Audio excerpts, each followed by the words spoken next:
அம்மா ஒரு சின்ன உதவி ஒன்றும் இல்லை, பசி இது காசு எதுவுமே எடுத்துகிட்டு வரல. நான் ஏதாவது சாப்பிட இருந்தால் தரீங்களா? சாப்பிட்ற ஜூஸ் வாங்கிட்டு தான் இருக்குது. என்ன வேணும்? ஏன்னா காசு இல்லைம்மா என்கிட்ட. பரவாயில்ல, என்ன வேணும்னு தான் கேட்டேன். பரவாயில்லைங்களா? இல்லை கேட்டவனே கொடுக்குறீங்களே, காசு இல்லாமல் எப்படின்னு கேட்குறேன். ஒரு மனிதாபிமானம் அதுதான் கேட்குறேன். இல்லை கேட்டவனே யோசிக்காமல் கொடுக்குறேன். நீ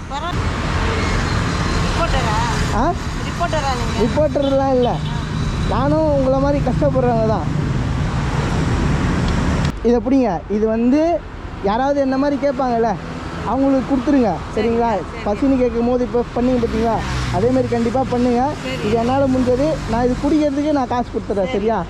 எனக்கு அந்த சின்னதுல எனக்கு அந்த குழந்தைய பசினால சாப்பிட்டு போ, இன்னைக்கு இல்லை நாளைக்கு வந்து கொடுங்க. எனக்கு இல்லைன்ற வார்த்தையே வரவே வராது. ஏன்னா 4 பசங்களை பெற்றுருக்கிறேன், பேரம் பேத்தி 10 பேர் இருக்கிறாங்க.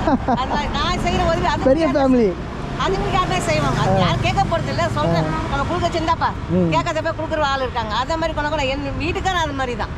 பசினா அவர் கொடுத்துட்டு பேசாமல் இருப்பார். நீங்கள் சாப்பிடியா? எங்கள் 2 பேரும் எங்கள் ஃபேமிலிக்கு எல்லாருக்குமே அந்த குணம் தான். அப்படின்னு போட்டுட்டு ஒரு பழமொழி ஒன்று சொல்லுவாங்க, தாயை போல ஏதோ சொல்லுவாங்க. தாயை போல புள்ள நூலை போல சேலை. நூல் நல்லா இருந்தால் தான் சேலை நல்லா வரும். தாய்ங்க நல்லா இருந்தால் தான் பிள்ளைங்க நல்லா வளரும். அது ஒரு சில அது இப்போதைக்கு வந்து அந்த மொழி வந்து சரி கிடையாது. அந்த மாதிரி இருக்க மாட்டேங்குது அந்த காலத்துல. அது அப்போ இப்போ வந்து ஒரு 10 ரூபாய்னாலும் எல்லாம் கொடுக்கறது யோசிக்கிறாங்க. தாய் ஒரு மாதிரியா இருக்காங்க, பிள்ளை ஒரு மாதிரியா இருக்காங்க. கரெக்ட். சரி, பையன் தான் வேலைக்கு ஆகாதவன், கல்யாணம் 2 குழந்தை இருக்குது. சரி 2 பசங்க. ஒரு பெரிய பாப்பாக்கு 45 வயசு ஆகுது. ஓகே 2 பொண்ணுங்க.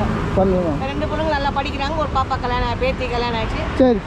பொண்ணு 17 வருஷம் கழிச்சு பிறந்தா எனக்கு. அப்பா, அவளுக்கு கல்யாணம் ஆகி 4 வருஷம் ஆகுது. 4 வருஷம் குழந்தைலாம் இப்போதான் குழந்தை பிறந்தது.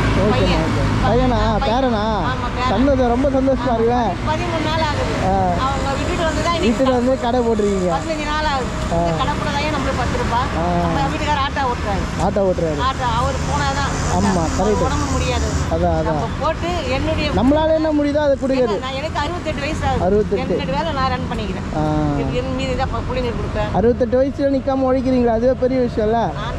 அதேதான் நம்மளுக்கு எல்லாம் ஆண்டவன் கொடுத்தது தான். அதான் அவர் கொடுத்து தான் நம்மளுக்கு. அவரால ஒண்ணுமே கிடையாது நம்மளுக்கு. அதேதான் காலையில 10 மணிக்கு நிக்கிற சாயங்காலம் 6 மணி வரைக்கும் இருக்கு. அப்பா, எனக்கு உட்கார பழக்கமே கிடையாது. கஸ்டமர் வந்து அவருக்கு மரியாதைலாம் இருக்காங்க. எனக்கு போலீஸ்காரருக்கு போங்க எல்லாமே தெரியும்.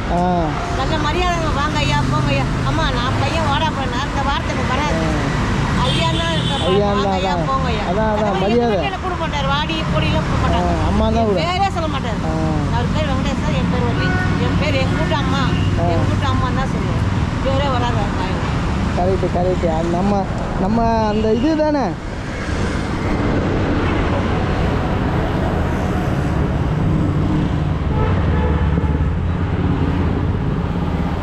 அது 30. அது 30. அவரு தானா? ஒன்றும் சரிம்மா, போயிட்டு வரேன். கண்டிப்பாக இந்த சைடு வந்தேன்னா பார்க்குறேன். போயிட்டு வரேன். சரிண்ணா, வரேண்ணா.